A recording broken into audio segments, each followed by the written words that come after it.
I think for me personally, especially coming towards the end of my career, it was important to look at other opportunities, other avenues that I might be able to go towards, different channels. And I used my performance lifestyle advisor to help explore those options for me. So help sourcing university, which after Rio Olympic Games I went straight into university, and a lot of that groundwork was done on is it the right decision for me and what course would I want to do, how that might look further down the line once I got the degree. So for me, I've had some really positive experiences of I guess what that transition out of sport into something else might look like. I was someone who kind of signed up to everything that Emma put on, mainly because I was just interested in finding out information and kind of never knew what might help me, so I actually just went along to everything. So I remember Sarah Winkler's came in and spoke about how she transitioned out of the sport and how she now has a kind of a portfolio career, which I know a lot of people think you have to leave the sport and then it's like, you need a 9-to-5 job and it doesn't have to be like that. So just hearing Sarah's story was really helpful. My work with Mel on performance lifestyle has been really important in trying to maintain a balance in myself alongside whilst I was training and competing. So we would work together to really see how much energy is there left over and what can I do in that time to sort of keep alive the other parts of me. We talked about, obviously, that constant question is, where do I want to go to next after sport, and really thinking, well, what can I do about that now? What are some, whether it's a course or whether it's going to meet people, it might be a one-off thing. And then also, I'm really interested in the environment, and we set up a few things where I could go and on just one afternoon. We used to have a few hours off on a Wednesday afternoon, and I made sure there aren't very many in a year when you have the energy to do it. But we said, okay, in October when the training isn't as heavy as it is later on, that's the time to go and meet such and such a person and establish that relationship.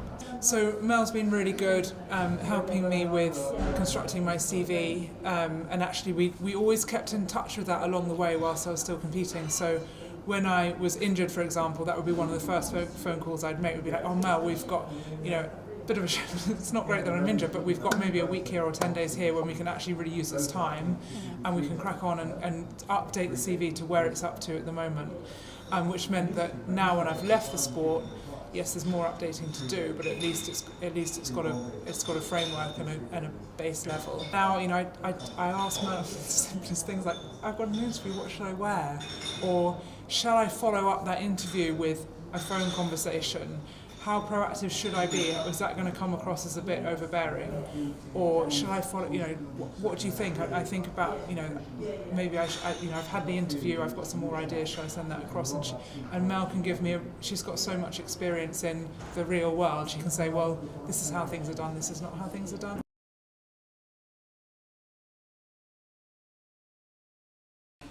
I think my best advice would just be proactive about it, and it's great to be an elite athlete. It's one of the best jobs in the world. However, it's not something you can do forever, and it's always great to have other avenues. Always good to have other interests, things that you can also fall back on, things that you can rely on. And I think when you're in that environment of just being an athlete, you are a lot of the time solely focused on that job.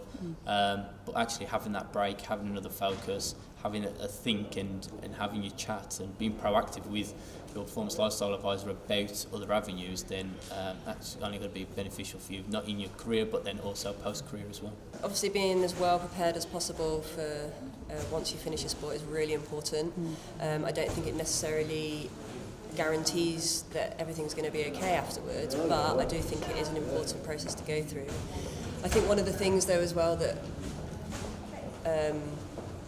I spoke to with Emma and that she highlighted to the whole group through different means was that